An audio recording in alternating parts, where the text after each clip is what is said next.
Kalau korang nak pakai untuk daily, aku recommend dekat korang pakai minyak. Okey, Assalamualaikum geng. Hari ni aku nak bincang dengan korang pasal motor-motor yang tak jaga minyak hitam. Korang boleh tengok dekat sini. Ni salah satu punca bila korang tak jaga minyak hitam. Punca clutch plate ni boleh terbakar. Salah satunya sebab korang pakai minyak hitam yang tak ada kualiti. Bukan dekat clutch plate saja. Korang tengok ni, aku tunjuk kat korang. Ni piston jam, head habis, barai, cam lock barai. Ni paling sakit dia punya cam. Ni semua punca dia daripada kurangnya sifat lincir dalam minyak tu. Yang last sekali, korang tengok guys ni. Ini semua clutch plate punya geseran clutch plate tu kan.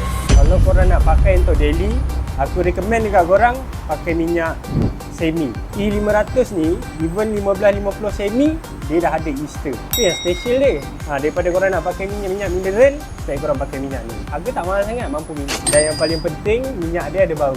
Sedap bau dia. Macam minyak hitam mahal. Padahal 50